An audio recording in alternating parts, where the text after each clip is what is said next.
pagi hari ini adalah menghadapi tantangan pendidikan abad 21 di Madrasah Terpadu An-Nahl. Nah, Masya Allah, kayaknya topiknya sesuai banget nih, apalagi sekarang semenjak pandemi benar-benar teknologi terus. Jadi bagaimana caranya nih kita sebagai guru, sebagai orang tua bisa belajar kembali mengetahui tantangan-tantangan yang akan dihadapi itu seperti apa dan bagaimana sih caranya menghadapi tantangan-tantangan tersebut.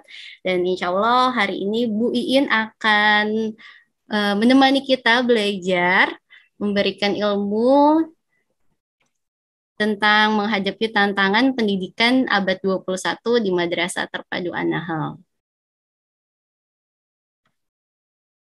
Pada Bu Iin, kami persilakan. Baik, terima kasih banyak Ustazah Sabrina. Baik, pertama-tama dan selalu kita utamakan, kita hamdalah, alhamdulillahirabbil alamin. Segala puji bagi Allah Tuhan semesta alam yang menciptakan alam yang sedemikian indahnya, ya. Pagi ini jadi pengen pantun. Ya, seperti background layar saya nih dan kita semuanya ya, sama dengan warna langit ya. Jadi hari ini langitnya biru. Itu tandanya cuaca cerah. Kita semua adalah guru, baik di madrasah maupun di rumah. Masya Allah. Cakep. Ya, alhamdulillah segala puji bagi Allah yang telah memuliakan kita sebagai umat hambanya ya.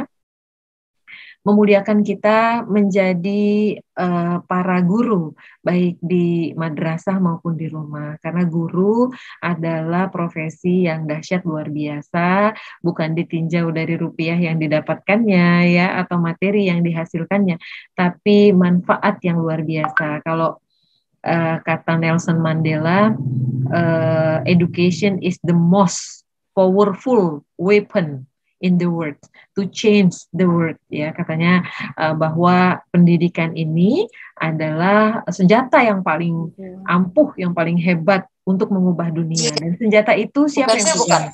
Enggak di Mawar. Oh, Mawar ya. Iya, senjata itu yang pegang kita para guru ya, Masya Allah gitu. Dan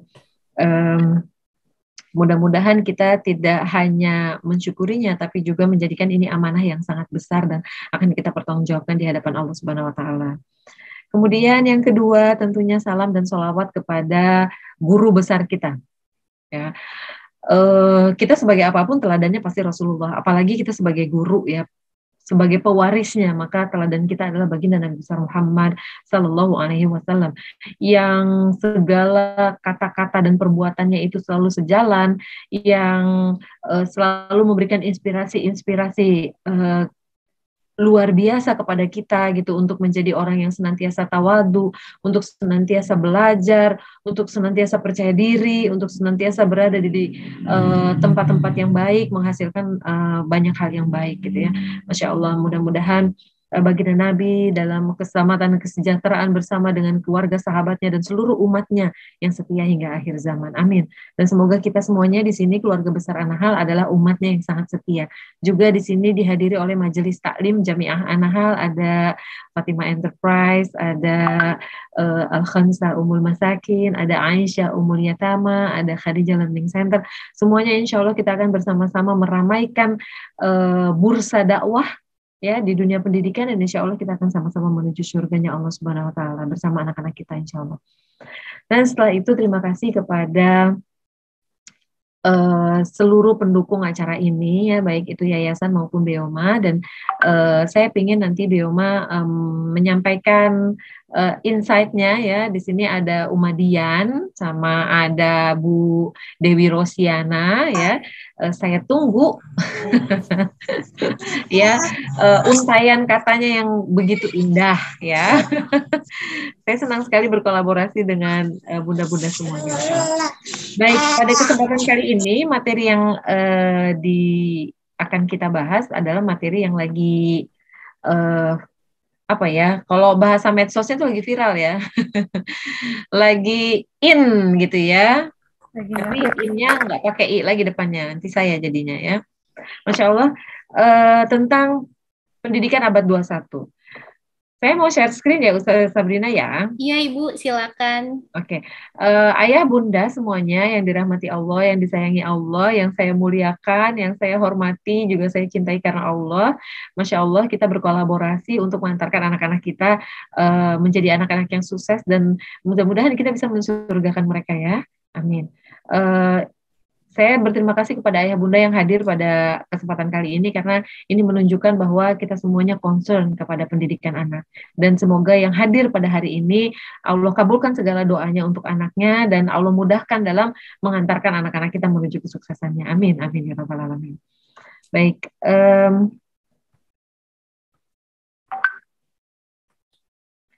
mungkin kalau dilihat dari materi ini bukan materi umum ya, tapi ini materi tentang anak hal seperti apa. Sehingga ini menjadi best practice. Kalau ada dari lembaga lain yang ikut kegiatan ini, maka ini bisa dijadikan inspirasi.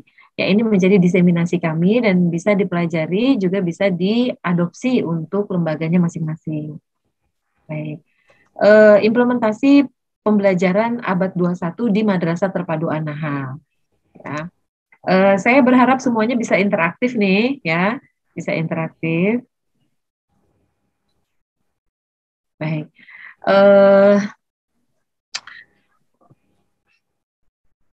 ini dia, ini sudah tahu. Ini kita bikin rule ya. Ini rule kita nih, rule kita hari ini nih, ya. Rule kita hari ini adalah kita semuanya harus sepakat bahwa kita smart semuanya, gitu ya. Cerdas ya. Smart ini kita semuanya senang ya. Insya Allah kita semuanya sedang bersenang-senang ya, bersenang-senang dalam belajar. Mudah-mudahan ini jadi pemberat timbangan amal yang lumayan berat nanti ya. Insya Allah pada saat mizan kita terkaget-kaget itu ternyata pertemuan kita pada hari ini berat sekali timbangannya. Amin. Kemudian kita maksimal ya waktu yang ada ini 60 menit kita maksimalkan betul. Mudah-mudahan 60 menit yang bermakna, 60 menit yang bisa dipertanggungjawabkan di hadapan Allah dan 60 menit yang bisa disyukuri insya Allah. Kemudian mudah-mudahan kita semuanya antusias nih ya, bukan hanya sekedar mendengarkan tapi juga ingin tahu ya, bukan cuma kepo tapi kemal ya, kepo maksimal. Ada apa sih sebenarnya dengan pembelajaran abad 21? Seberapa pentingnya sih gitu? Ada hubungannya nggak sih dengan belajar anak saya? Apa bedanya sih dengan pembelajaran saya dulu waktu saya masih sekolah gitu ya? Oke, kemudian direkam ya, direkam di sini tentu saja direkam oleh Ustazah Sabrina sebagai host, tapi juga direkam oleh kita semuanya ya di dalam memori kita, di dalam memori di batang otak kita itu ada memori kecil, mudah-mudahan bisa kita rekam di sana dan insya Allah akan kita ingat sepanjang waktu menjadi long term memory ya. Kemudian terlibat ya, mudah-mudahan semuanya terlibat, jadi jempolnya jangan jauh-jauh dari tombol huruf-huruf karena nanti saya akan banyak bertanya. Baik. Selanjutnya, saya pengen tahu, apa harapan ayah bunda mengikuti kegiatan parenting pada pagi hari ini yang akan membicarakan tentang pendidikan abad 21 untuk putra-putri tercinta. Oke, Bu Ayu bisa dilihat siapa yang menuliskan ya, dan kemudian saya minta tolong sama Ustazah Sabrina untuk membacakan, boleh? Boleh Bu. Boleh, baik. Ada yang sudah menulis? Oke, belum sepertinya panjang nih Bu harapannya. Oh. Oh, ada nih Bu dari Ya, amin, saya aminkan. Dari Nafisa, anak-anak bisa beradaptasi dengan teknologi sekarang. Oh, jadi harapannya supaya bisa beradaptasi. Iya, Masya dengan Allah. teknologi sekarang. Jadi biar sama-sama sama anaknya Bu, jadi nggak kalah. Oh ya, Terus betul. ada lagi dari Bunda Fatir 4A, agar dapat ilmu hari ini. Tidak gaptek Bu, katanya ada yang bilang. Dapat mengikuti perkembangan zaman dengan baik, mendapatkan ilmu yang baru dan semoga bisa mengaplikasikannya ke dalam kehidupan sehari-hari. Masya Allah. Ini menjadi menjadi tantangan buat saya nih. Ini harus tercapai semua nih. Amin, amin ya rabbal alamin. Semuanya kehendak Allah ya. Kalau Allah menghendaki kebaikan, pasti Allah ilhamkan kita juga kebaikan. Jadi bukan karena saya, bukan karena Ustaz Sabrina, bukan karena Anahal, tapi karena Allah menghendaki kebaikan buat kita semuanya. Baik, terima kasih atas insight-nya ya. Selanjutnya, ini dia ya. Di sini ada apa namanya tentang pendidikan abad 21 ternyata bicara tentang apa nih? Keterampilan abad 21 ya. Bentar, saya harus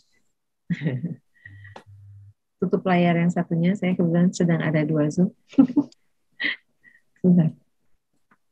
Baik, ya jadi 21st century skills are abilities that today's students need to succeed in their careers during the information age. Ya, di sini kalau misalnya kita lihat apa sih keterampilan abad 21 yang harus dikuasai nih, yang harus dikuasai oleh apa namanya anak-anak kita gitu, sementara kitanya sendiri gaptek gitu ya. Ya ini masalah gitu ya, ini masalah banget ya ketika kita beralih dari luring menjadi daring, itu yang panik orang tuanya duluan gitu ya. Orang tuanya duluan, waduh gitu, udah alatnya nggak ada, caranya nggak tahu gitu ya. Sebenarnya apa sih yang dimaksud dengan keterampilan abad 21 ini? Dia adalah kemampuan ya. Jadi kemampuan yang dibutuhkan ya, abilities that today's student need, yang dibutuhkan oleh murid. Jadi ini adalah keterampilan yang dibutuhkan oleh anak-anak kita di fase informasi. Di fase keterbukaan informasi, kita bisa mendapatkan informasi dari mana saja. Untuk apa? Ketika mereka pada fase informasi yang sangat terbuka ini, ya, mereka memiliki kemampuan yang mereka butuhkan untuk sukses di dalam karir mereka. Ini kan bahasanya bahasa adopsi ya. Kalau kita adopsi untuk anak hal tidak seperti ini maknanya. Lebih dari itu bahwa menyiapkan anak-anak agar mereka mampu ya atau mereka memiliki kemampuan untuk sukses dunia akhirat di zaman mereka berada gitu. Karena abad 21 ini tidak sama dengan kita itu. Saya kenapa mengajak gitu ya, mengajak guru-guru, bunda-bunda, ayah semuanya untuk bergabung di sini gitu ya dalam kelas ini gitu ya, kelas yang penting ini karena saya tidak menginginkan atau kita semua tidak berharap bahwa anaknya berada di abad 21, gurunya berada di abad 20, orang tuanya berada di abad 19 gitu. Jangan sampai kayak gitu. Jadi kita sama-sama berada di abad 21. Jadi kita punya kemampuan beradaptasi dengan perkembangan yang ada dan nanti kita semuanya bersama-sama sukses gitu. Jadi kita mengantarkan anak kita sukses dengan cara yang dibutuhkan oleh anak-anak kita ini. Insya Allah ya. Baik, selama era informasi ini mereka membutuhkan banyak sekali keterampilan-keterampilan ini. Keterampilan abad 21. Oke. Apa saja sih keterampilannya? Ini ada 3 nih. Ya. Pendidikan abad 21 ini kita kenal dengan 3 semacam 3 domain gitu ya. 3 wilayah yang perlu kita ketahui. Yang pertama adalah learning skill atau apa namanya keterampilan belajarnya, kemudian literasi skill, dan yang ketiga adalah life skill. Mana duluan yang mau kita bahas? Yang mana aja ya. Tapi yang jelas kalau kita bahas seperti ini, maka kita punya kesimpulan bahwa ada 3 bagian ini yang perlu kita fahami di dalam pendidikan abad 21. Yang pertama ini adalah kompetensi. Learning skill ini kompetensi, kemampuan anak dalam belajar.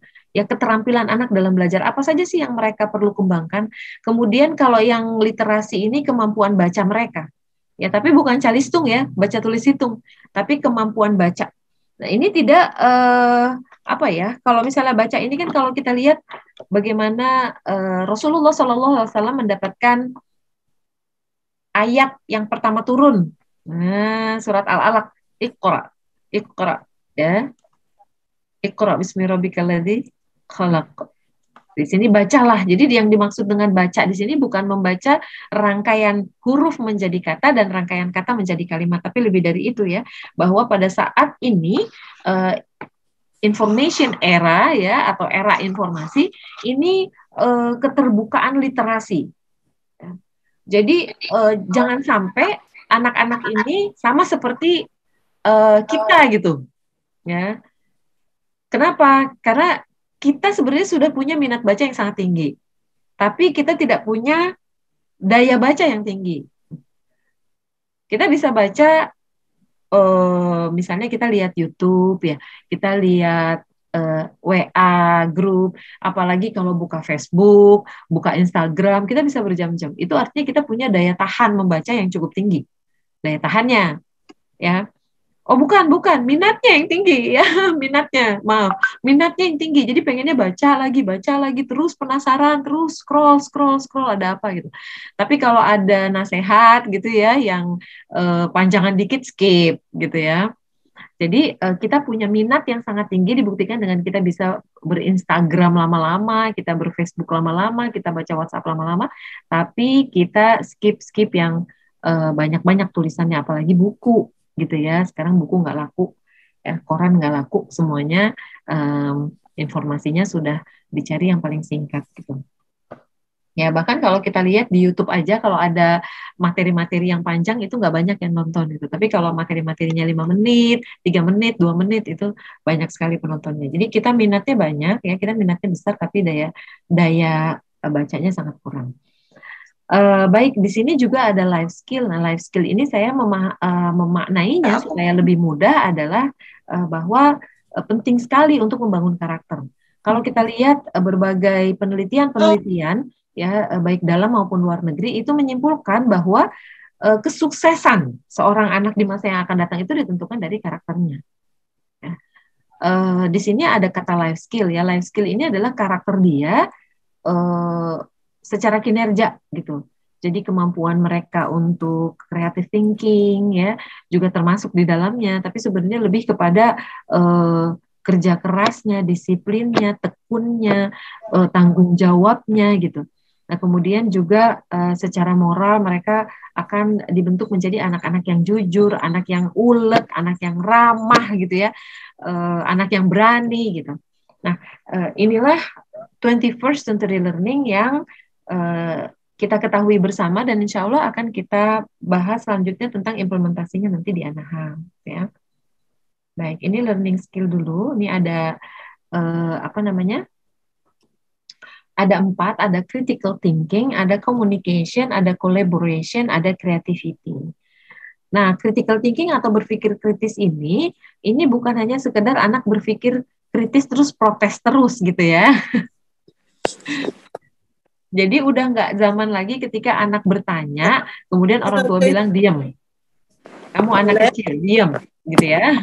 Tapi di sini bagaimana menjadikan critical thinking ini kebiasaan gitu ya. Dan critical thinking ini akan membuat kita menjadi orang yang sangat wise ya, sangat bijaksana di masa yang akan datang. Dan critical thinking ini membuat seseorang itu jadi berpikir HOTS atau higher order thinking skill. Apa itu higher order thinking skill? Yaitu orang yang berpikir tingkat tinggi. Orang yang berpikir tingkat tinggi adalah orang yang ketika memutuskan sesuatu atau memikirkan sesuatu, dia mengamati dulu. Dia mengamati dulu, setelah dia amati dia bertanya, kalau dia tidak tahu, kemudian terbangun itu curiosity-nya, keingintahuannya. Setelah itu dia tanya, kemudian dia mulai mengumpulkan informasi dengan cara yang lebih dalam lagi. Dia mencoba, dia apa namanya praktek langsung. Kalau dia pingin tahu tentang satu ilmu, dia kemudian membaca dari berbagai literasi, kemudian dia browsing dan sebagainya. Jadi dia mencari informasi sebanyak-banyaknya gitu. Atau dia mencoba seperti Thomas Alva Edison ketika dia menemukan bola lampu, dia mencoba ratusan kali bahkan sampai dengan ribuan kali. Masya Allah gitu ya. Jadi dia mencoba terus. Itu bagaimana critical thinking. Oh, ketika Thomas Alva Edison dikatakan, oh kamu sudah gagal, misalnya dia selesai di bola lampu yang ke-1000. Jadi yang ke-1000 baru dia berhasil. Kemudian dikatakan bahwa kamu sudah gagal 999 kali gitu. Tapi Thomas Alva Edison itu tidak mengatakan bahwa saya tidak gagal 999 kali, tapi saya berhasil mengetahui bahwa 999 cara atau bahan yang saya gunakan itu tidak tepat katanya. Insya Allah ya. Nah, setelah dia mengumpulkan informasi, kemudian dia mengasosiasi, dia menalar bagaimana kalau begini, bagaimana kalau begini, apa yang terjadi kalau seperti ini, apa yang terjadi kalau ini tidak dilakukan, dan seterusnya, sampai kemudian akhirnya dia bisa mengkomunikasikan, dia bisa sharing ke banyak orang, dia bisa mempengaruhi orang, dia punya kemampuan komunikasi yang baik, gitu, ya. Nah, Masya Allah gitu ya, ayah bunda yang dirahmati Allah, percaya nggak sih, ternyata orang-orang yang memiliki critical thinking atau yang memiliki kemampuan berpikir tingkat tinggi atau HOTS itu di Indonesia baru 14%. Sisanya 86% itu masih LOTS atau lower order thinking skill. Di mana kita bisa tahu? Sederhana aja. Misalnya ada pemilihan desa, pemilihan kepala desa, pemilihan kepala daerah dan sebagainya. Orang berlomba-lomba ingin mendapatkan serangan fajar. Ya, berapa keuntungan, ya, benefit yang akan didapat kalau saya pilih dia, gitu. Oh, dia teman saya, maka saya pilih dia. Tanpa kita menggunakan kemampuan critical thinking, ya. Kalau misalnya dia terpilih, nanti apa yang akan terjadi di masa yang akan datang, gitu. Sehingga sampai saat ini, ya, pemilihan kepala desa dan sebagainya itu masih berdasarkan pertemanan dan seberapa banyak yang akan didapat. Gitu. Ya, saya baru saja pulang dari satu daerah yang di sana ada pemilihan serentak kepala desa. Dan obrolan-obrolan yang ada di sana di rumah tangga ya, rumah-rumah kecil yang ada di sana itu, maksudnya rumah kecil itu rumah dalam keluarga kecil ya. Obrolan mereka adalah kamu pilih siapa gitu.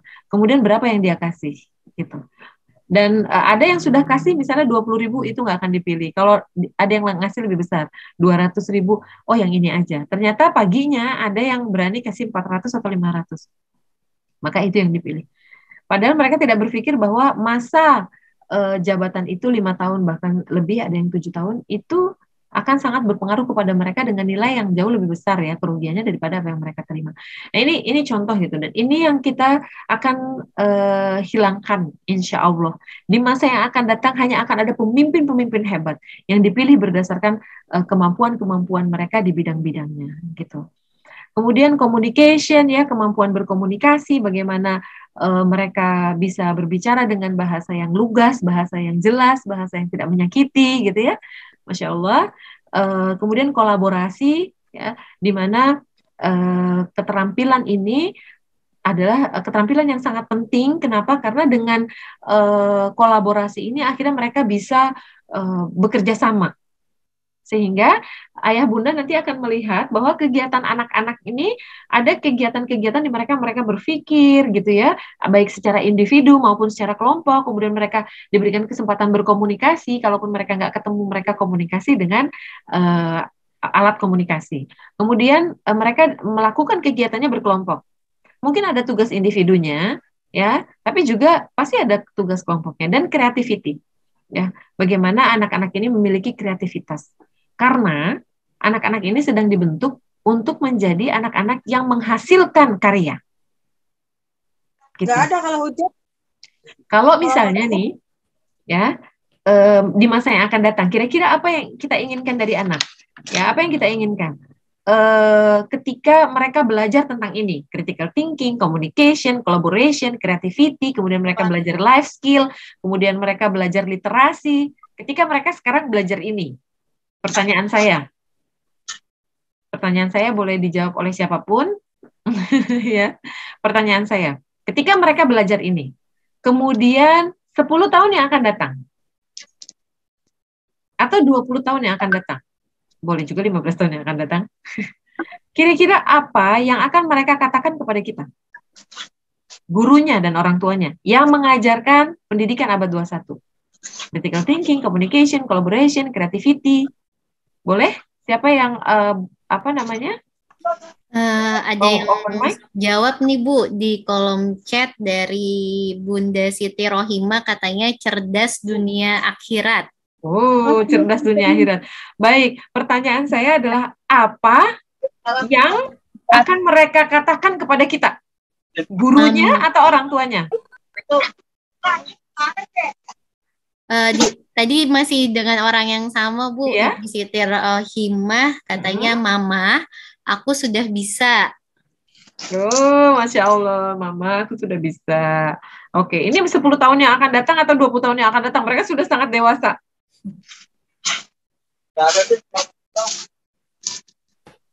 Ada lagi? Kira-kira anak-anak itu akan bilang apa sama gurunya ketika ketemu nih, reuni nih ya. Reuni tahun 2045. Oh, ternyata begini ya, Mama. Oh, ternyata begini ya, Mama. Masya Allah ya.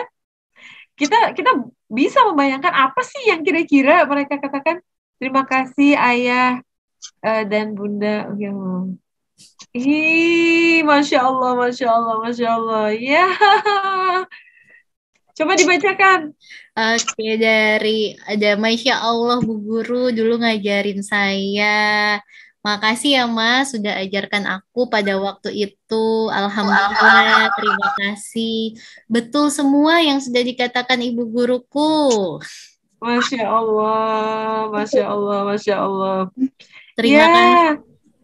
Suatu saat, Masya Allah. Ini yang nulis di chat, ya kalau saya punya hadiah, rasanya pengen saya kasih hadiah semua ini ya. Masalahnya ini hadiahnya terbatas kepada siapa akan diberikan.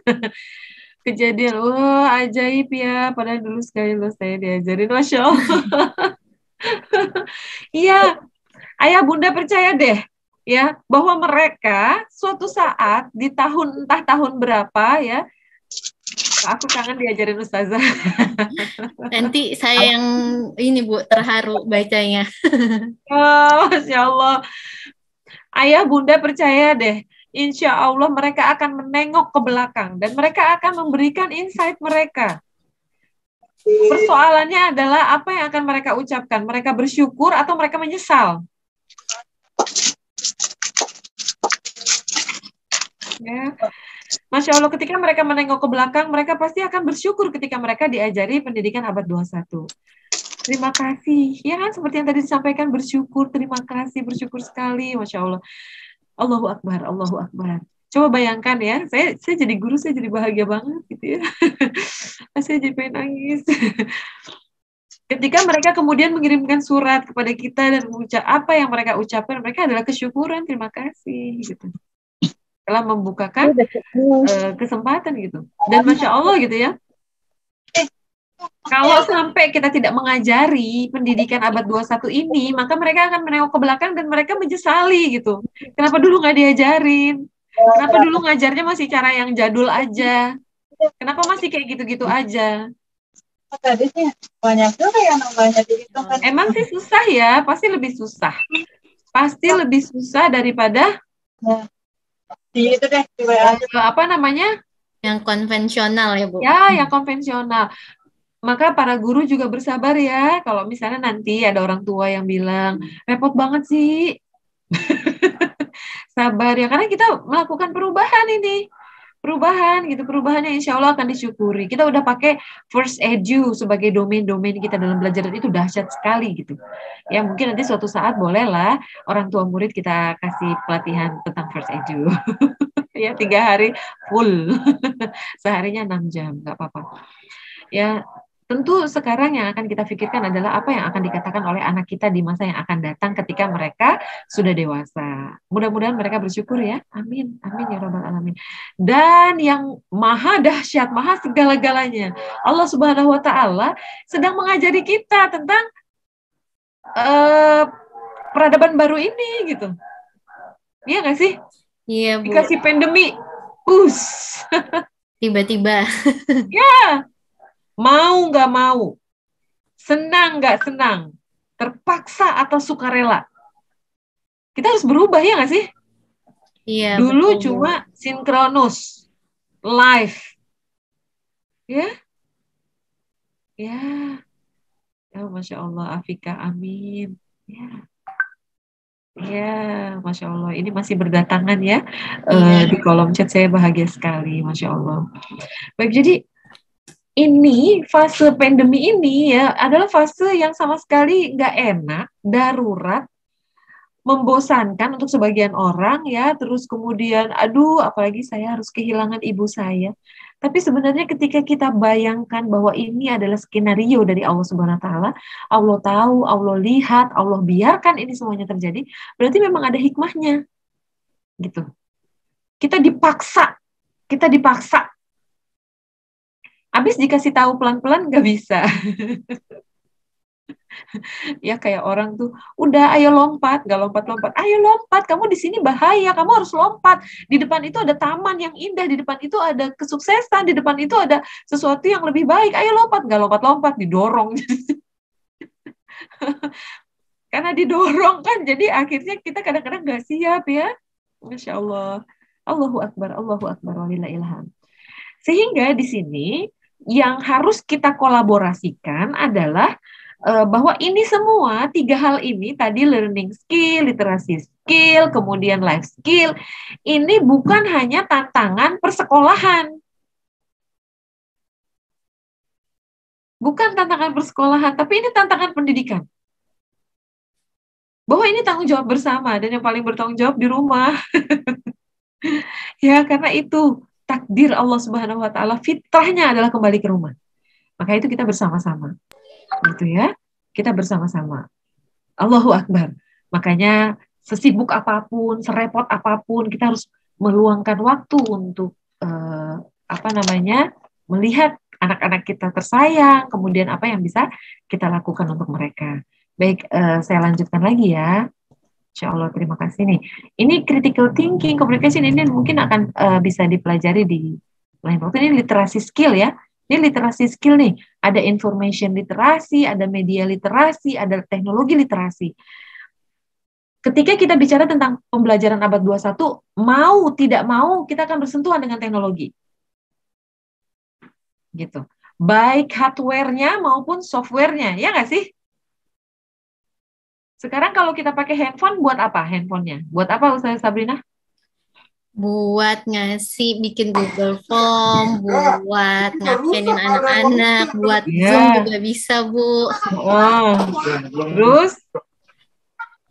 Buat cari-cari informasi yang sekarang banyak banget informasi-informasinya yang dengan mudah bisa ditemukan, tapi kitanya juga harus paham nih informasi itu betul atau tidak, sesuai atau tidak, hoax atau tidak. Masya Allah. Ya, dan ini Ustazah Sabrina melakukan ini karena sebagai guru ya. Iya, Masya Allah. Dan juga kita sebagai orang tua di rumah juga perlu belajar ini ya Ustazah Sabrina ya. Iya. Bunda-bunda handphonenya buat apa aja? Aplikasinya apa aja yang di-download? Masya Allah ya. Jadi kadang-kadang kita punya alatnya sebenarnya lebih canggih dari apa yang sudah kita manfaatkan ya Ustazah Sabrina ya. Iya. Jadi pemanfaatannya baru berapa persen gitu. Seperti jadi ingat ceritanya atau kisahnya Albert Einstein ya. Albert Einstein itu dengan kecanggihan otaknya yang super duper, baik dari sisi sosial dia banyak sekali quotes-quotesnya yang hebat, termasuk quotesnya salah satu yang sangat mendalam buat saya itu Albert Einstein mengatakan insanity is doing the same thing over and over and over but expecting different result katanya. Itu kata si Einstein katanya. Katanya insanity katanya, kegilaan. Waduh dikatain gila nih sama Einstein. Apabila kamu mengatakan kamu mau melakukan itu lagi gitu the same thing but expecting tapi mengharapkan different result. Hasil yang berbeda nggak mungkin gitu. Cuma orang gila katanya ya yang mengharapkan hasil yang beda tapi yang dilakukan itu lagi.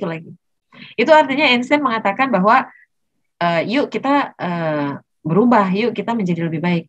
Saya tidak membahas tentang quotes-nya, ya, tapi saya membahas tentang penelitiannya Howard Gardner tentang si Albert Einstein. Dia pintar secara sosial. Kalau dari 8 kecerdasan itu Albert Einstein cerdas semua hampir, gitu ya. Berarti yang dibayangkan oleh Howard Gardner bahwa seluruh otaknya Einstein ini padat, gitu ya. Berat. Terus akhirnya atas izin dari Einstein, begitu Einstein nggak ngepel lagi. meninggal dunia itu diwakafkan ya, didonorkan otaknya untuk diteliti ya, dibongkar oleh Howard Gardner. Dan ternyata Howard Gardner menemukan Albert Einstein baru menggunakan 4,5% kapasitas otaknya. Jadi kalau misalnya kita punya 100 GB gitu ya, di handphone ya 100 GB itu baru dipakai 4,5 GB, masih ada banyak gigabyte gitu yang tidak digunakan. Berarti baru 4,5%-nya. Itu Einstein loh. Bagaimana dengan kita? Itu artinya bahwa banyak yang bisa kita lakukan. Nah, di sini ada di literasi ini ada 3, ada information literasi, ada media literasi, ada teknologi literasi. Jadi kalau information literasi ini bagaimana anak-anak ini mampu melihat data. Dan kalau mau mengatakan apa-apa by data. Gitu. Jangan katanya ya, Bu. Nah, ya itu kita kan bukan tunanetra ya, jadi kita juga jangan bilang katanya, kita perlu melihatnya sendiri. Ya, jadi bukan hanya sekedar mereka bisa melihat data, tapi juga bisa menggunakan data itu gitu. Bisa menggunakan data itu. Dan ini nggak gampang gitu. Mereka harus banyak membaca, mereka harus melakukan penelitian, research sendiri. Masya Allah, anak kecil research bisa ya. Di sini ada Umadian itu ngirim video anaknya ya, Saki bikin es dari susu sapi. Berarti dia melakukan penelitian kan? Berarti susu sapi ini bisa dibikin es krim, dicampur coklat, dibungkus plastik, ditaruh di freezer. Oh, jadi berubah gitu ya. Bisa dijual gitu. Jadi panjang itu ceritanya ya. Atau bisa dibagikan pada teman-teman. Jadi dari anak usia dini sudah bisa melakukan riset sendiri. Ya. Terus kemudian anak juga diminta untuk menulis apa yang dia dapatkan, apa yang dia temukan, apa yang dia ingin tahu gitu ya, dia tulis gitu. Maka itu sekarang kita sebagai guru kan harus bikin PTK tuh setahun sekali. Tapi itu menjadi hal yang sulit ya, iya nggak usah Sabrina. Karena tidak terbiasa menulis. Jadi information literasi, bagaimana anak ini mampu menulis, membaca, meneliti, kemudian menggunakan melihat data-data dari penelitian orang, ya terus membaca data, kemudian menggunakan data itu. Masya Allah gitu ya. Luar biasa. Jadi bukan katanya ya, atau disuruh ya. Kemudian ada media nih ya. Nah, media ini apa saja media yang bisa digunakan? Terus medianya gunanya untuk apa saja gitu? Terus apa namanya? Banyak hal yang bisa kemudian anak-anak dapatkan ketika mereka belajar tentang media ini. Ya. Ketika dia dapat informasi, ini siapa yang menerbitkan? Ya, jadi nggak kayak sekarang. Kan jujur ya, Bunda, semuanya kita sering baca hoax, ya kan? Terus kita kirim lagi hoaxnya. Saya juga, astagfirullahaladzim. Astagfirullah. Rabbabaroya. Astagfirullah minal khotoya. Apalagi sekarang ada undang-undang ITE loh. Kita perlu tahu nih ya, media literasi. Ini yang ngeluarin siapa, ini bener apa enggak gitu ya. Ya, jadi kita betul-betul paham. Kemudian ketika kita mau memproduksi sesuatu, media apa yang bisa kita gunakan gitu ya. Media apa yang baru muncul gitu, sehingga bisa mengikuti perkembangan gitu ya. Masya Allah. Jadi bisa menganalisis ya, suatu saat ketika dia akan melakukan ini, ketika dia membuat karya ini, media apa yang akan digunakan. Terus mereka akan mendiseminasikan, menyebarkan dengan menggunakan media apa, mereka jadi tahu gitu ya. Terus kemudian teknologi literasi. Nah, ini ya. Kalau dulu teknologinya kan kertas aja. Ya, dulu teknologinya kertas, kemudian beralih menjadi mesin, ada komputer dan sebagainya. Nah, sekarang teknologinya berkembang sangat pesat. Ya, dulu handphone cuma buat nelpon, sekarang handphone buat apa aja, makanya namanya smart. Ya, mudah-mudahan kita smart people with smartphone, gitu ya. Amin, amin ya robbal alamin. gitu. Maka di sini pendidikan karakter itu penting banget gitu. Kenapa? Karena kita harus jadi orang yang jadi yang baik, yang bisa menahan diri, ya, yang bisa jujur. Terus kita menjadi orang yang religius gitu ya. Tapi juga kita punya karakter kinerja yang bagus gitu ya. Kita profesional ya, bisa menggunakan teknologi canggih dan seterusnya. Jadi jangan salah satunya gitu ya. Kita punya kita jujur, kita rendah hati, kita apalagi ya, kita berani misalnya, tapi kita ketinggalan zaman gitu ya. Kita bukan orang yang mau belajar dengan tekun. Nah, terus kemudian atau ada orang yang pekerja keras, disiplin, tapi dia orangnya culas. Nah, di sini kita perlu menggunakan seperti yang disampaikan oleh Bu Maria tadi di sambutannya, bahwa kita ini menempatkan di posisi pertama attitude. Nah, sikap sosial dan sikap spiritual, attitude. Maka kita membalik, bukan knowledge, skill, attitude, tapi sebaliknya, attitude dulu, skill baru knowledge-nya. Oke, nah ini life skill nih, ya. Jadi di sini, Masya Allah gitu ya, kalau kita lihat di sini ada flexibility, ya, ada leadership, ada inisiatif, productivity, dan social skill. Ya, kalau flexibility ini, anak-anak ini memiliki fleksibilitas. Kadang-kadang dia harus menyimpang dari rencana. Jadi nggak kaku. Gitu. Banyak orang-orang yang tidak bisa berkembang karena dia kaku. Misalnya, dulu kan seperti ini, berarti sekarang harus seperti ini. Gitu. Nah, jadi, life skill yang dibangun ini flips, ya. Pertama, flexibility. Jadi dia kemampuan untuk beradaptasi terhadap perubahan-perubahan yang memang terjadi, yang kadang-kadang ketika dia melakukan percobaan, dia sudah merencanakan menggunakan bahan A, ternyata tidak berhasil, dia fleksibel, oke, kita ganti dengan bahan B, gitu. Nggak kaku. Gitu. Kemudian yang kedua adalah leadership, nah, kepemimpinan. Ya. Jadi kemampuan abad 21 adalah kemampuan memimpin, juga kemampuan dipimpin. Jadi dua-duanya ya. Nah, kemampuan mau dipimpin dan kemampuan bisa memimpin. Kemampuan bisa mengarahkan timnya untuk mencapai tujuan. Sehingga dibuat grup. Gitu. Dan di setiap grup pasti akan dipilih pemimpin. Bahkan di kelas-kelas RA pun ada dipilih pemimpin. Hari ini pemimpinnya siapa? Yang akan memimpin doa dan seterusnya. Ya, Masya Allah. Ya, mudah-mudahan lahir para aulia, lahir para pemimpin di Madrasah Terpadu An-Nahl. Amin, amin ya robbal alamin. Karena kita udah janjian ya, ayah, bunda, semua para guru, bahwa insya Allah di 2045 nanti ketika Indonesia berjaya, maka yang memenuhi ruang-ruang parlemen dan ruang-ruang kepemimpinan adalah anak-anak kita. Amin, amin ya robbal alamin. Ya. Kemudian inisiatif. Nah, ini nih. Ini life skill-nya nih, kemampuan abad 21 adalah inisiatif. Apa tuh inisiatif? Inisiatif untuk memulai. Inisiatif memiliki strategi. Inisiatif memiliki rencananya sendiri. Jadi nggak diatur-atur nih. Ya, maka itu kalau di pendidikan abad 21 di An-Nahl, itu ada yang namanya PBL, Project Based Learning.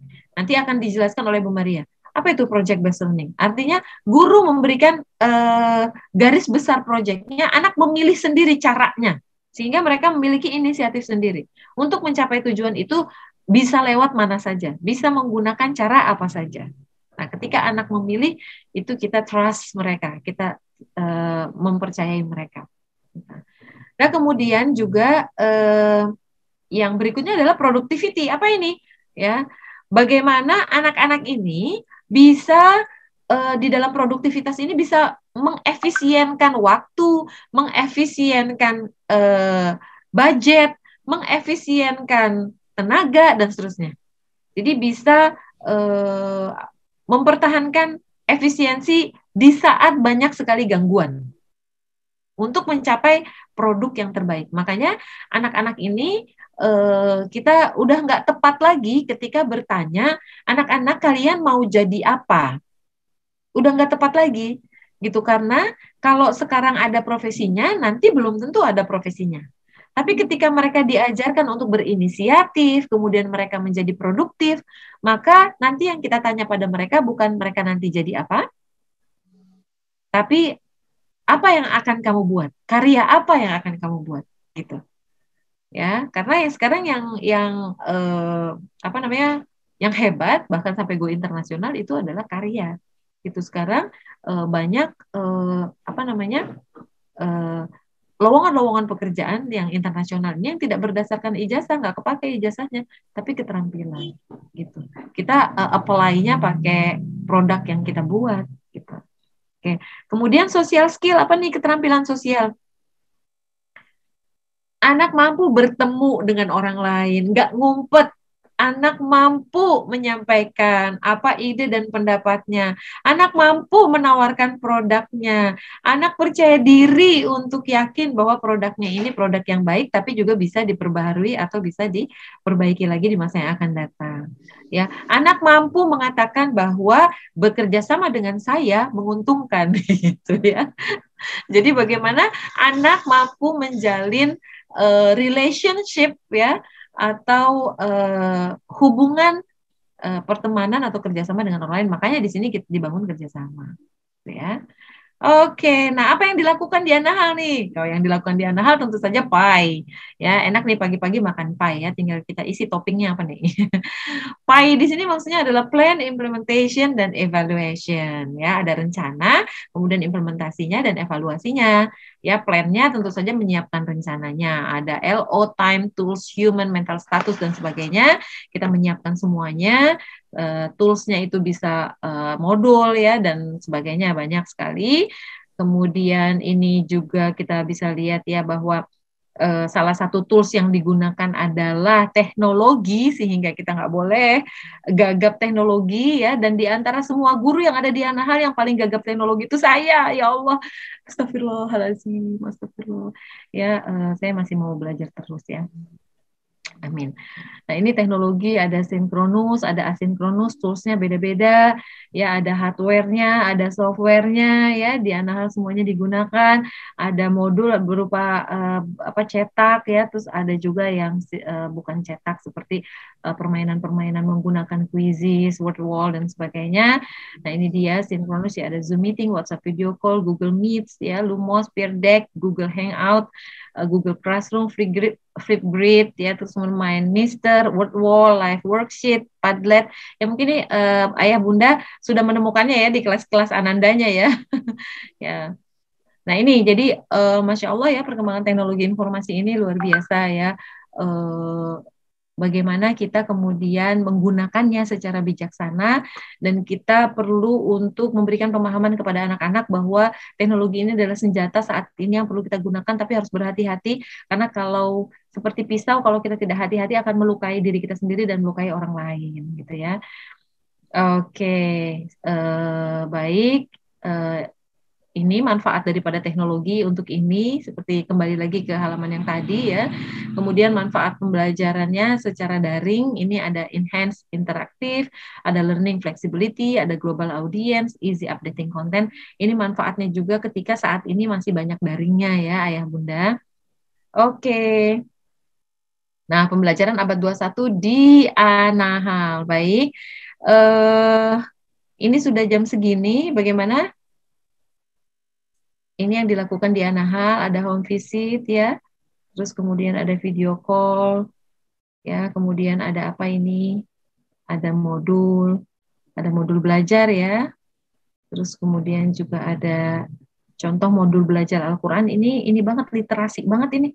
Ya, literasi banget. Coba Bunda kalau bisa lihat di sini anak-anak pasti menuliskan sesuatu. Ketika dia sudah baca Al-Fatihah, bagaimana perasaannya, apa keywordnya, mereka tulis di sini keywordnya yang mereka temukan dari surat Al-Fatihah ya, atau surat yang mereka sedang pelajari. Terus ini di sini nih, ya, kebaikan apa yang akan dilakukan dari pesan Al-Fatihah, Masya Allah. Ini literasi ya. Bagaimana mereka jadi rajin menulis gitu. Kemudian ini ada contoh, ada student workbook ya. Ini di sini pembelajaran abad 21 Bunda, ada project based learning di sini, ada problem based learning ya. Kalau kita lihat di sini ya, ada project based learning, ada problem based learning. Jadi tugasnya adalah membuat rumah, tapi bukan seperti ini rumahnya. Bisa lihat contohnya, tapi nanti hasil yang dibuat oleh anak-anak akan sangat berbeda satu sama lain karena mereka diberikan kebebasan untuk memilih sendiri bahannya yang ada di sekitarnya, kemudian bentuknya dan sebagainya. Ya. Baik, ini juga contoh jurnal harian, ini juga pembelajaran abad 21 di mana perasaan mereka itu perlu untuk diperhatikan ya, seperti bagaimana perasaanmu hari ini, gambarlah hal indah yang kau lihat hari ini, what makes you happy today. Jadi ini perasaan mereka itu perlu untuk digali pada pembelajaran abad 21. Ya. Seperti yang tadi Bu Maria bilang, ya. Baik. Ya, ini juga banyak tutorial. Akhirnya guru-guru Anahal menjadi YouTuber ya, dadakan. Ya, terus dan yang paling penting adalah pada pembelajaran abad 21 adalah parenting. Parenting ini penting sekali. Ya, dari seluruh orang tua murid yang berjumlah 400, yang hadir 100, saya cukup bahagia. Ya, meskipun mudah-mudahan ke depannya parenting ini menjadi good parenting ya, karena parenting ini penting sekali gitu. Makanya setiap kali ada parenting saya selalu rekam dan saya upload di YouTube supaya yang belum ikut bisa menyaksikannya. Ya, dan di sini juga ada kolaboratifnya. Kolaboratifnya asinkronus ini ada apa namanya Google Site ya. Tentu ayah bunda sudah tahu ini Google Site seperti biasa ya, kemudian terhubung dengan Google Classroom. Nah, kemudian ada project based learning. Baik. Saya persilahkan Bu Maria untuk melanjutkan tentang project based learning. Apakah Bu Maria ada? Ada Bu Iya Bu. Maria. Kan Bu Maria. Baik, terima kasih Bu Iin. Masya Allah sekali ya ayah dan bunda juga ustaz-ustazah dan ibu guru semua. Kita sudah menyimak penjelasan yang sangat jelas buat saya. Saya jadi semakin memahami tentang 20th century skills ya, bagaimana pentingnya dan kita harus mulai mempraktekannya gitu ya. Dan salah satu ikhtiar kita dalam mempraktekkan 21st century skills ini yaitu kami di MI maupun di RA Terpadu Anahal memberanikan diri untuk membuat kegiatan yang disebut dengan project based learning. Ayah dan bunda mungkin sudah banyak tahu karena kita sudah memasuki tahun kedua untuk pelaksanaan PBL. Di tahun pertama kita melaksanakannya dengan full daring. Ayah bunda yang mendampingi Ananda untuk melakukan PBL. Dan di tahun ini alhamdulillah kita sudah bisa melakukan PBL ini dengan blended ya, dengan blended learning, artinya ada kegiatan yang dilakukan secara online dan ada juga yang dilakukan secara offline. Tadi Bu Im sudah menjelaskan bahwa saat ini zaman sudah berubah, dunia sudah berubah, dan alhamdulillahnya ya apapun itu ya, pandemi ini tetap harus ada yang kita syukuri. Alhamdulillahnya banyak hal yang kita pelajari pada saat pandemi ini, termasuk dengan blended learning dan 20th century skill ya. Blended learning itu kalau di Amerika atau di Eropa itu sudah dilaksanakan lebih dari 10 tahun. Tapi kita baru mendengar istilahnya saja sekarang ya. Dan kami sebagai seorang pendidik tentu berusaha untuk mempelajari dan memahami apa itu learning dan skill dan ingin sekali mempraktekannya di Anahal bersama dengan anak-anak. Nah, jadi saya mungkin sedikit mengulas kenapa kita melakukan project based learning. Karena zaman sudah berubah, belajar itu bukan lagi sama seperti saat kita duduk di bangku sekolah, yaitu benar-benar duduk. Jadi belajar itu duduk di meja dan kursi, makanya kita dibilangnya duduk di bangku sekolah gitu ya, karena memang seperti itulah belajar kita. Kita duduk di kursi, di meja, tangan dilipat, kita membuka buku, kita memegang pensil atau pulpen, kita mencatat, membaca, dan sebagainya. Tapi saat ini belajar bukan seperti itu. Belajar itu bisa dilakukan di mana saja, kapan saja, bersama siapa saja, dengan media apa saja. Jangan-jangan ayah dan bunda lihat anak-anak main terus nih gitu. Mungkin di balik mainnya itu ada belajarnya loh gitu. Atau ada anak yang suka bengong aja. kamu nih bengong terus, ngelamun, berhayal. Saya tuh orangnya suka bengong, menghayal gitu ya.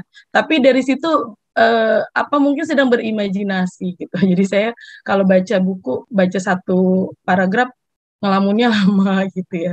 Membayangkan itu visualisasinya seperti apa gitu ya. Mungkin itu juga yang dialami oleh anak-anak, itu mungkin cara belajarnya gitu ya.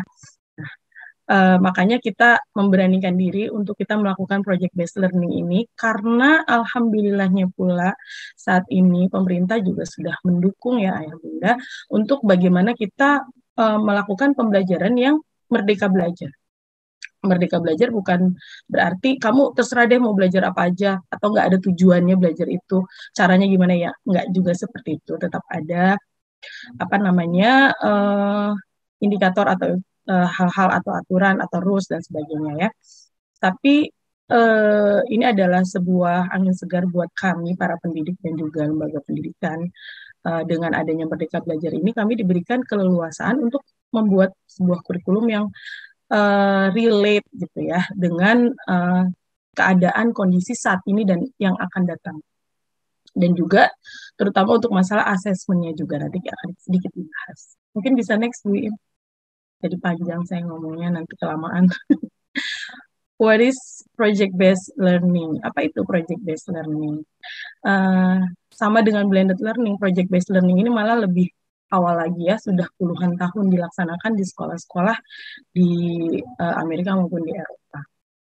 Project-based learning adalah teaching method in which students learn by actively engaging in real world and personally meaningful project. Ini adalah pengertian-pengertian project-based learning. Kalau saya boleh tahu dari 3 pengertian ini, mungkin ada sedikit kata-kata yang Bunda atau Ayah pahami.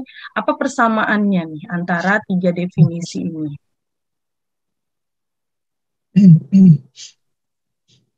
Ayo Bunda boleh jawab di kolom chat. Boleh. Di Bunda Faisal nih mau jawab ya Bunda. Oh langsung. Boleh silakan Bunda Faisal.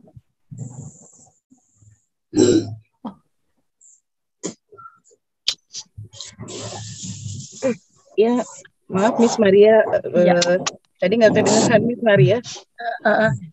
Oh iya, ini ada pengertian-pengertian nih Bunda tentang project-based learning. Ada 3 pengertian yang kami ambil gitu ya. Ini memang teori banget, tapi buat kami ini agak penting juga karena dari pemahaman kita tentang PBL itu nanti akan mempengaruhi pemahaman kita terhadap betapa pentingnya dan mengapa dilaksanakan dan sebagainya.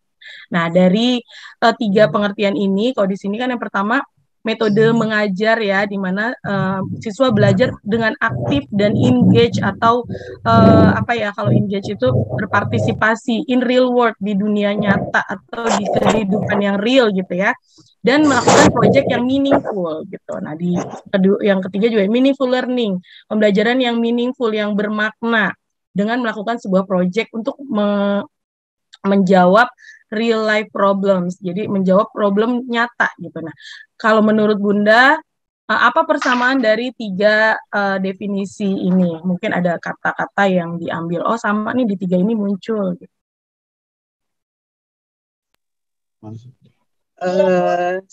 Kalau menurut saya, Miss, ini siswa berpartisipasi aktif ya, dan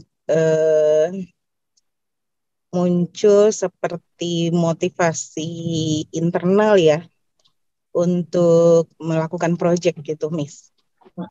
Oke, terima kasih Bunda, benar sekali ya. Jadi dalam project based learning ini siswa yang own the learning, siswa yang belajar, siswa yang memiliki ini projectnya mereka, bukan project gurunya, bukan project orang tuanya. Jadi mereka lebih engage dan lebih aktif dalam melakukan pembelajaran dengan project based learning. Terima kasih Bunda Faisal, Masya Allah, nggak anaknya, nggak bundanya sama-sama aktif ya, dan senang berkomunikasi dan berkolaborasi, Masya Allah. Jadi ada juga tadi muncul kata-kata meaningful, ya, jadi benar-benar bermakna, artinya apa yang mereka pelajari ini ya memang penting gitu. Jadi nggak cuma topik-topik yang muncul di buku pelajaran yang kadang anak-anak juga nggak terlalu memahami apa pentingnya sih kita belajar ini.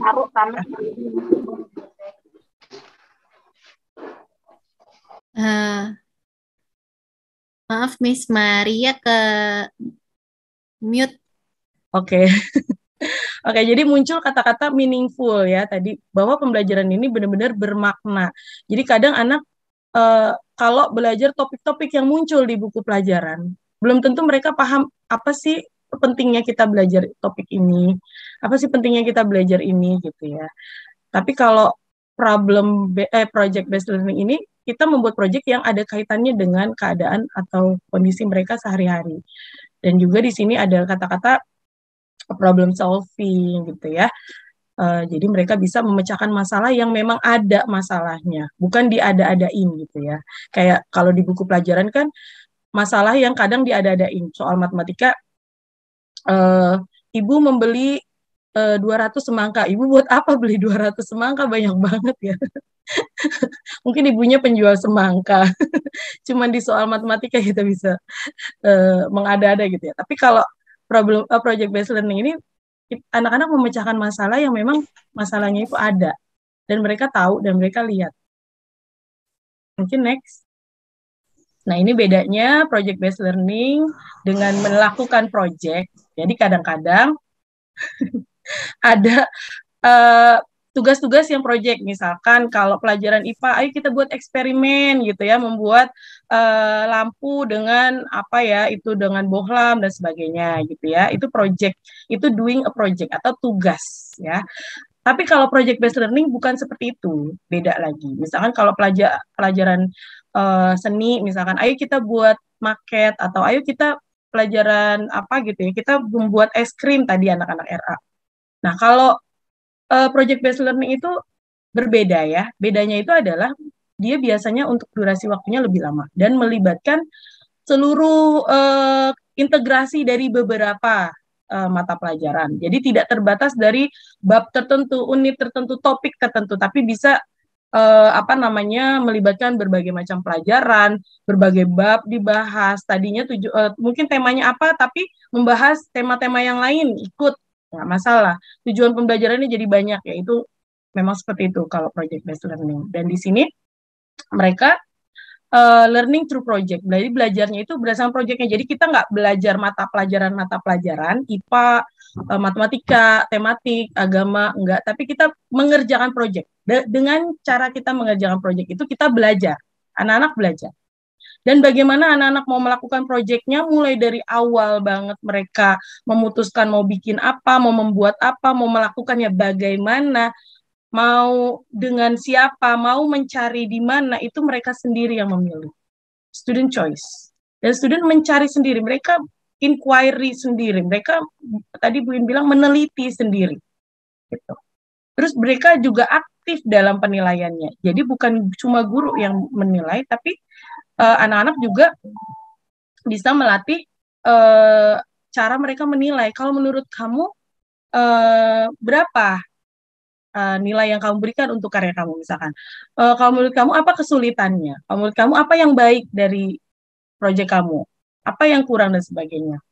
Dan juga student ownership of the process. Jadi tadi yang saya bilang, jadi kalau project based learning memang itu pembelajarannya adalah milik siswa. Student own the learning, student owns the project, student owns the process. Jadi dalam project based learning ini Bunda, yang penting itu adalah prosesnya.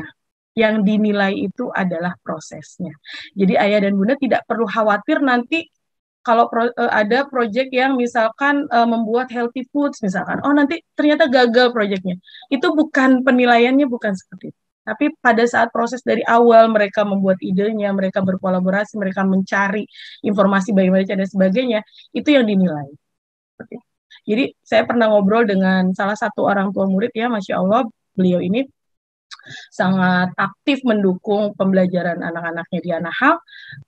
Beliau bercerita, waktu proyeknya yang sebelumnya, hasil karya anaknya ini katanya paling nggak bagus lah di kelas. Yang lain tuh, oh bagus-bagus banget, gini. Tapi beliau bercerita bahwa anaknya ini mengerjakan sendiri. Saya bilang itu justru lebih bagus Bunda, karena memang itu tujuan dengan project based learning ini. Kita mengajak anak untuk mereka bisa belajar mandiri. Kita menghargai apa yang mereka punya. Jadi Ayah Bunda nggak perlu khawatir dengan proyek anak-anak harus berhasil, jadi kita perlu membantu dan sebagainya. Gitu ya. Karena memang kemarin kami sangat berharap dengan dukungan dan bantuan Ayah Bunda, karena memang prosesnya masih full daring, dan sekarang kita sudah bisa mulai PTM ya, bisa blended learning, mudah-mudahan anak-anak bisa lebih mandiri dalam mengerjakan proyeknya tersebut. Next.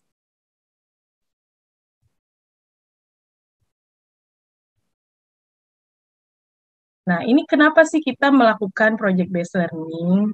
Ya, mungkin tadi sudah sedikit ada kata kunci yang keluar. Yang pertama ada independence atau mereka lebih mandiri. Anak-anak bisa lebih aktif dalam belajar. Mereka juga engage atau sangat terlibat dalam pembelajarannya. Mereka bisa berkolaborasi, mereka melatih life skill, mereka bisa problem solving, mereka bisa komunikasi, mereka bisa creative thinking. Mungkin kalau sekarang Ayah Bunda melihat, kayaknya nggak begitu juga deh dari proyek yang dilakukan anak-anak.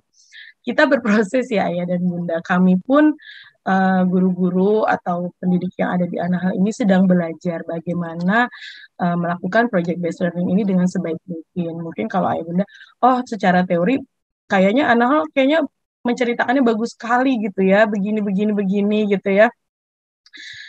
Tapi kok prakteknya mungkin belum seperti itu ya. Mohon Ayah Bunda memaklumi bahwa kami juga sedang dalam proses belajar dan sedang dalam proses ingin merubah diri memasuki abad 21 dari tadi kita masih ada di abad ke-19 dan di abad ke-20 gitu. Jadi karena kita dulu dididik bukan untuk menjadi seorang yang active learning, seorang yang bisa berkolaborasi dengan baik, seorang yang kreatif ya. Kita kalau dulu disuruh gambar pasti gambarnya sama dari kelas 1 sampai kelas 6 sampai SMP, SMA gambarnya sama gitu ya. Kita sangat tidak kreatif, jadi kami butuh waktu juga untuk berproses. Next. Nah, ini elemen-elemen atau kata kunci dalam pelaksanaan PBL. Mungkin lebih jelasnya di next slide. Nah, jadi PBL Keys Element ini yang pertama adalah ada masalah dan ada pertanyaan yang menantang. Mungkin gurunya awalnya pada saat launching project memberikan sebuah tema. Kita temanya tentang Go Green, peduli lingkungan. Nah, nanti gurunya akan bertanya, kalau tentang lingkungan, apa sih masalah-masalah yang kalian ketahui? Nanti anak-anak akan menjawab, oh sekarang sampah banyak di mana-mana, oh sekarang sering banjir, oh sekarang banyak bencana alam, oh sekarang pohon-pohon banyak yang di apa namanya di hutan-hutan banyak yang gundul dan sebagainya. Kalau yang di sekitar kalian apa masalah yang muncul? Nanti dari situ anak-anak akan dapat gitu loh bahwa ini masalah dan masalahnya ini adalah masalah kita bersama. Jadi dari kecil kita mengajak anak-anak menjadi bagian dari problem solving dari semua permasalahan yang ada di lingkungan di dunia. Jadi kita sedang mendidik anak-anak kita menjadi orang penting. Mereka adalah orang penting yang akan membantu dunia ini memecahkan masalah-masalah yang ada. Walaupun hanya sedikit, kita akan menyebutkan kepada anak bahwa kalian berkontribusi loh terhadap perbaikan dan problem solving dari masalah-masalah yang ada. Walaupun kalian cuma bikin misalkan poster jangan buang sampah sembarangan dan kalian tempel itu di lingkungan rumah kalian, itu adalah kontribusi kalian untuk solving the problem gitu di dunia ini dan itu penting. Jadi dari situ dari kecil kita tanamkan hal tersebut sehingga mereka akan punya sense of kepedulian gitulah ya. Mereka punya responsibility. Iya, responsibility bahwa masalah-masalah yang ada ini kita nggak bisa diem aja loh gitu. Dan kita kadang merasa, siapa saya gitu. Emang saya bisa membantu memecahkan masalah itu? Bisa loh gitu ya. Dari banyak video-video PBL yang saya tonton gitu ya untuk memotivasi diri saya sendiri dan juga guru-guru di Anahal, kita harus mulai loh PBL ini. Karena saya menonton video-video yang sangat inspiratif gitu ya di YouTube banyak sekali Bunda. Salah satunya adalah saya menonton video pembelajaran PBL di sebuah sekolah di Amerika. Mereka ini masih kelas 3 atau 4 SD kalau nggak salah ya. Dan mereka ini diajak gurunya untuk pergi ke taman bermain di dekat sekolah. Nah, mereka suruh mengamati tentang taman bermain tersebut. Dari hasil pengamatan mereka menemukan masalah bahwa taman bermain ini kayaknya bahaya deh. Mainannya itu udah agak rusak, terus udah mulai kotor, tamannya nggak dirawat, tanaman yang ada di taman tersebut tuh rimbun, tidak dirawat dengan rapi gitu. Ini akan berbahaya kalau anak-anak, teman-teman kami bermain di sini, kata mereka gitu ya. Terus gurunya mengajak, oke kalau gitu kita buat project yuk untuk memperbaiki taman ini, kalian mau nggak ya? Mereka sangat semangat.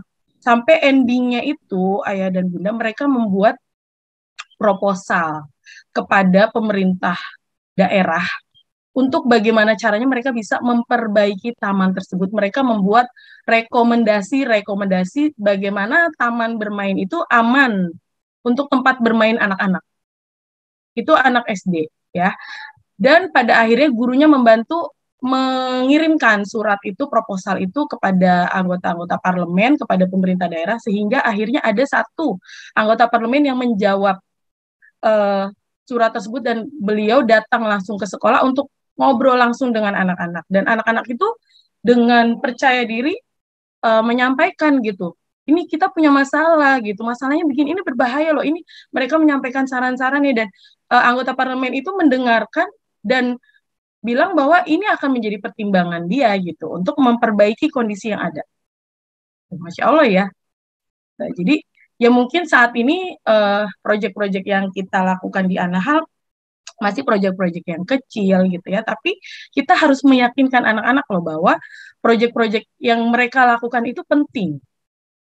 Gitu, penting buat mereka, buat keluarga mereka, buat lingkungan mereka gitu ya, buat orang-orang yang ada di sekitar mereka. Gitu. Kenapa pentingnya? Karena nanti proyek itu endingnya harus ada step yang disebut dengan publikasi. Gitu. Nanti kita lihat di slide berikutnya ya. Nah, berikutnya key element yang kedua itu adalah penelitian atau penyelidikan. Jadi anak-anak yang tadi meneliti, mereka membuat rekomendasi, saran-saran bagaimana memperbaiki taman, mereka bukan cuma mikir terus berhayal, terus kayaknya enakan gini, enggak. Tapi mereka disuruh sama gurunya, bukan disuruh ya, tapi diajak gitu ya sama gurunya. Kalau menurut kalian, emang taman yang baik itu, yang aman itu seperti apa? Mereka mencari dari berbagai referensi, apalagi sekarang internet sudah sangat terbuka. Kita ajak anak-anak kita bagaimana cara mereka bisa meneliti, belajar, mencari informasi di dunia maya dengan aman ya dan bertanggung jawab. Yang ketiga itu adalah autentik atau asli. Jadi masalah atau project yang mereka buat ini ya tadi ya bukan masalah yang diada-adai, tapi memang real, autentik. Mereka relate sama kehidupan mereka sehari-hari ya. Terus ini suara dan pilihan siswa sendiri. Kita mendengarkan suara anak. Kalau selama ini kita lebih banyak kita yang bicara, guru-guru nih ngomong terus, anak-anak jarang didengarkan. Sekarang gantian, gurunya mendengarkan. Jadi di saat kita mengerjakan PBL ini, guru-guru juga cuma mendengarkan, anaknya mau ini, mau ini. Kalaupun anaknya memilih hal yang salah atau kira-kira, aduh kayaknya nggak bakal berhasil deh, gurunya juga nggak boleh bilang, jangan nak. Nah tadi ada yang komen juga di chat, ini orang tua sangat menahan diri gitu untuk terlalu mengintervensi gitu pilihan anaknya. Iya memang kayak gitu bunda. Kalaupun kita tahu kalau kalian melakukan itu, proyek kalian endingnya bakalan fail gitu atau gagal, nggak apa-apa bunda, nggak apa-apa. Itu nggak penting gitu. Yang penting adalah dari kegagalan itu mereka jadi tahu, mereka jadi bisa belajar gitu. Jadi tenang aja bunda, guru-gurunya menilainya bukan nanti keberhasilan proyeknya atau bagus tidaknya hasil karya dan sebagainya, bukan. Tapi dari proses ini kita melihat gitu, belajarnya itu bukan jadi produknya, enggak, tapi belajarnya itu adalah prosesnya ini gitu ya. Jadi it's okay. Guru-guru juga berusaha sekuat tenaga itu bunda ya untuk mereka tidak terlalu mengintervensi. Terus juga ada refleksi. Nah, refleksi ini penting ya, nanti di tahap-tahap, mungkin pada prosesnya dan di akhir mereka diajak untuk berefleksi apa yang berhasil, apa yang tidak berhasil, apa yang mereka harus ubah, apa yang mereka pelajari dan sebagainya. Refleksi ini adalah suatu bagian penting juga dari Merdeka Belajar ya. Kritik dan perbaikan, ini dari mereka sendiri, mereka bisa melakukan kritik, mereka bisa melakukan perbaikan, dan juga produknya ini nanti akan dipublikasi. Next.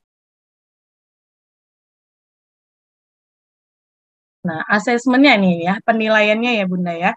Penilaian itu, tadi Bu Yin juga sudah menyebutkan kembali bahwa di Anahal ini penilaian itu, selain pembelajaran ini kita mengutamakan attitude dulu, skill baru knowledge. penilaian juga kayak gitu ya. Jadi sekarang ini kan pemerintah sudah menghapuskan UN. Nah, coba bunda-bunda yang setuju dengan UN dihapuskan boleh kasih jempol, atau tidak setuju boleh dikasih emot nangis mungkin ya. Kalau saya jempol. Oh, Masya Allah. Banyak yang ngasih jempol ya. Ayo, mana lagi nih jempolnya? Atau ada yang nggak setuju, boleh juga, kok nggak apa-apa ya. Kenapa saya setuju dengan UN dihapuskan? Saya dulu juga eh, melakukan UN kan dari SD, SMP, SMA ya, dan ternyata nilai atau jati diri kita ini ya, nilai diri kita ini ditentukan dari nilai UN kita. Masa depan kita bergantung kepada UN kita. Kita mau sekolah SMP di mana tergantung nilai UN SD kita. Kita mau sekolah SMA di mana tergantung kepada nilai UN SMP kita.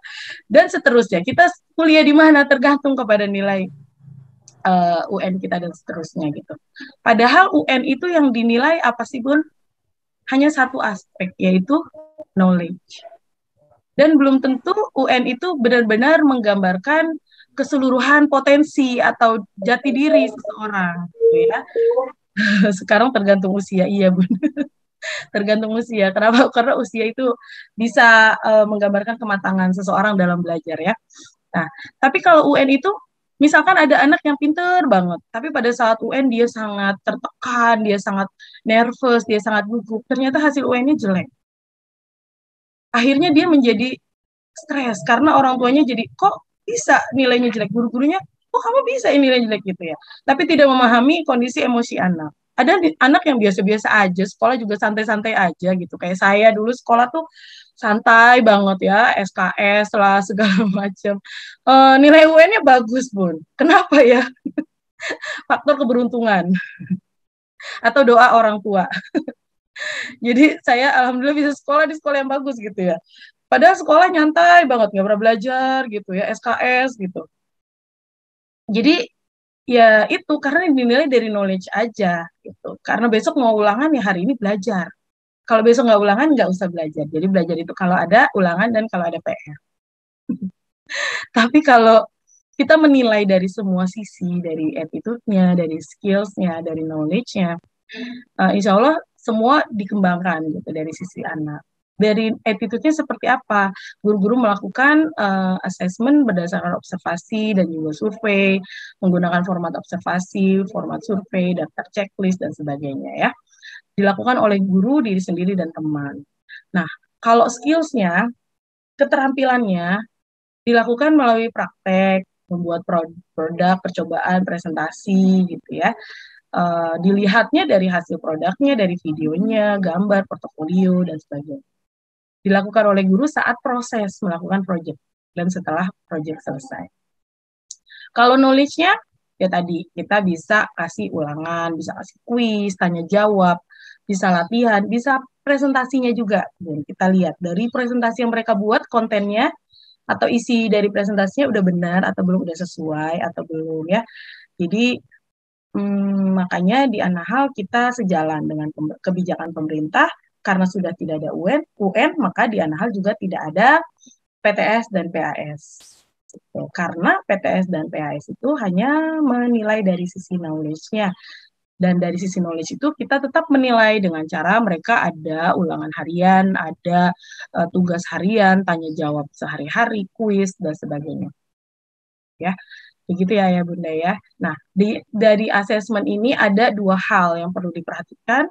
Tadi ada saat proses melakukan proyek dan pada saat akhir. Jadi penilaian itu bukan cuma pada akhirnya aja. Kalau UN atau PAS atau PTS, setelah kita selesai belajar pada jangka waktu tertentu, anak-anak dikasih ulangan. Ulangannya 1 tahun, materinya dari 6 bulan yang lalu. Mungkin anak-anak udah lupa dan sebagainya. Karena yang dinilai hanya knowledge. Tapi kalau pada saat proses, pada saat anak melakukan proses itu, kita tahu bahwa anak-anak ini benar-benar memahami, mengerti, bisa mengaplikasikan, dan sebagainya. Kalau pada saat proses itu, oh ternyata belum, kita masih ada waktu untuk memberikan kesempatan kepada anak-anak memperbaiki diri. Sama seperti yang dilakukan pemerintah saat ini, ada yang disebut ANBK, Asesmen Nasional Berbasis Komputer, itu bukan untuk menilai anak, tapi untuk melihat kompetensi atau memetakan gitu ya kualitas pembelajaran yang ada di sekolah-sekolah. Dan mereka melakukannya itu pada siswa kelas 5 untuk SDMI, kelas 2 untuk SMP, kelas 2 SMA ya. Karena dengan begitu anak-anak ini yang nanti akan dilihat kompetensinya, oh ternyata masih ada kurangnya di sini, ada kurangnya di sini, mereka masih ada waktu untuk kita ajak untuk memperbaiki supaya nanti pas pada saat lulus dari lembaga pendidikan tersebut mereka memang memiliki kompetensi yang sesuai dan yang diharapkan. Mungkin itu ya. Mungkin itu kali ya Ustazah Sabrina ya. Masya Allah. Panjang jadinya ya.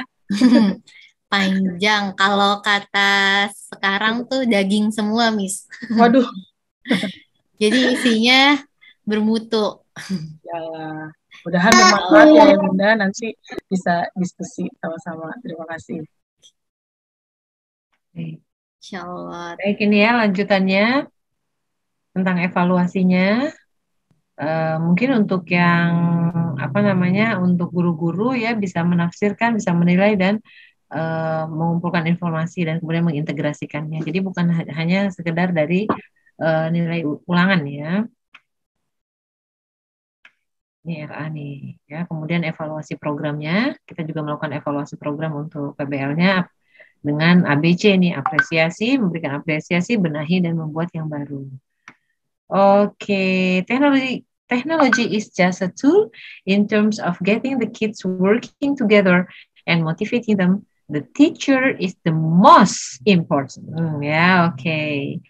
Masya Allah, alhamdulillahirrahmanirrahim. Itu aja barangkali yang bisa disampaikan pada siang hari ini dan waktu kita langsung habis. Nggak ada sesi tanya jawab. Boleh deh sesi tanya jawab mungkin satu orang. Bu Maria yang jawab deh.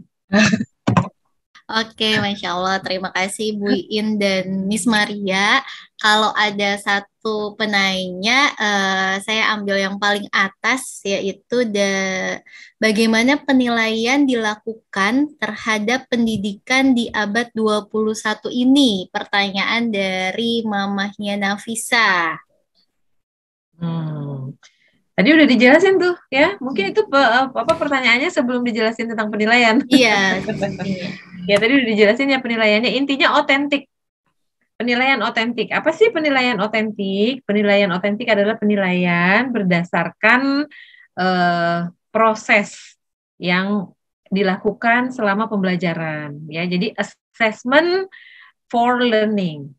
Gitu, bukan assessment of learning. Kalau assessment of learning adalah penilaian yang dilakukan setelah berjalan sekian lama terus dites gitu ya, itu assessment of learning. Kalau ini assessment for learning. Jadi penilaian yang dilakukan sejak awal prosesnya itu dinilai. Siapa yang menilai? Banyak. Yang menilai guru, yang menilai anak ya, menilai dirinya sendiri atau self assessment. Kemudian ada peer assessment, mereka menilai sesama temannya gitu.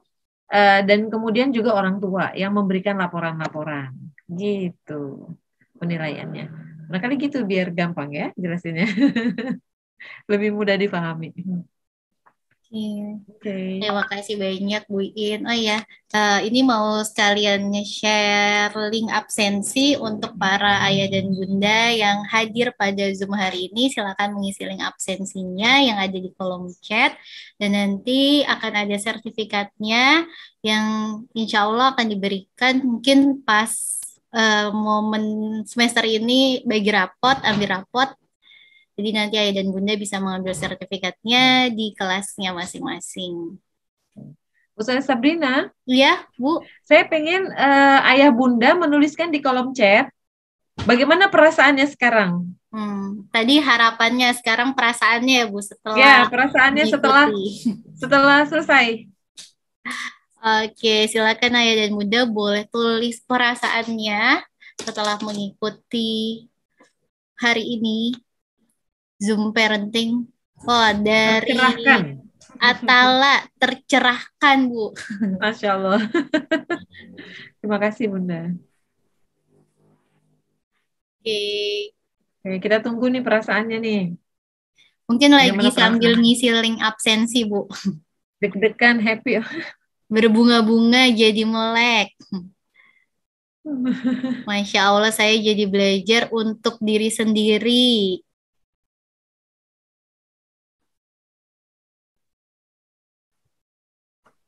Alhamdulillah mendapatkan ilmu yang baru. Masya Allah, luar biasa. Barakallah anahal. Harus melek teknologi selain objektivitas skill anak masing-masing.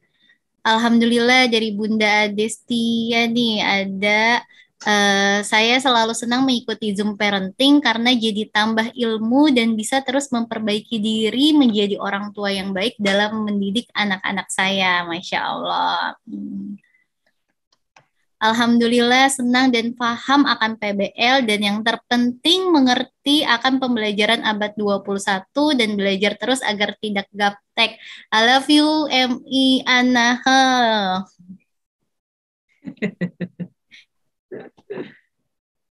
Love you too. Ada yang raise hand, Ustazah Sabrina? Oh, ada yang raise hand. Oke. Dari Bunda Yuli ya. Dari Bunda Yuli, silakan jika ada yang ingin disampaikan.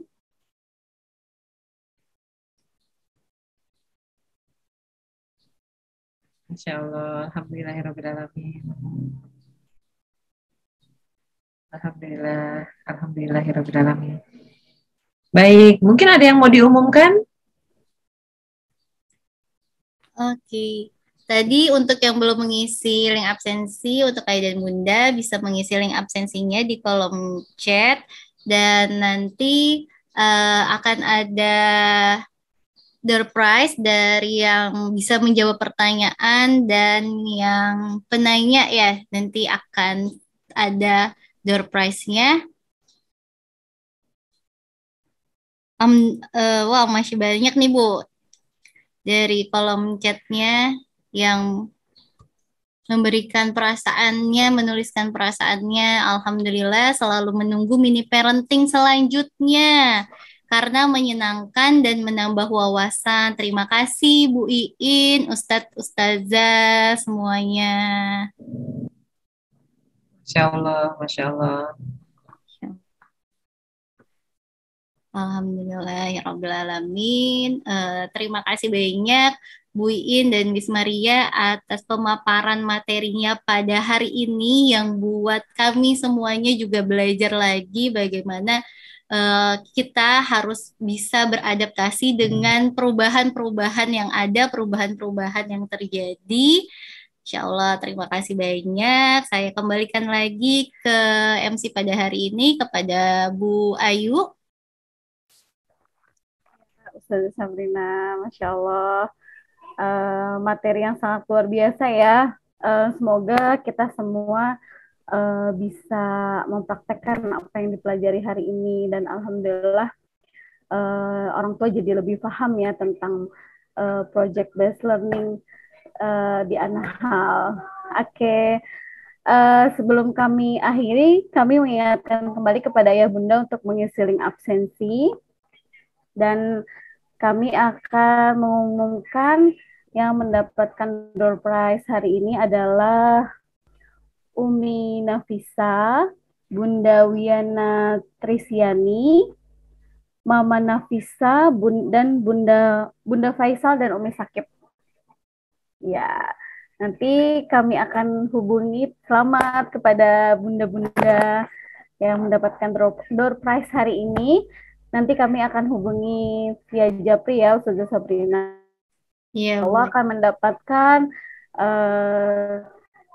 voucher 25.000 ya, Ustazah Sabrina. Ya, Alhamdulillah. Marilah kita tutup acara hari ini dengan membaca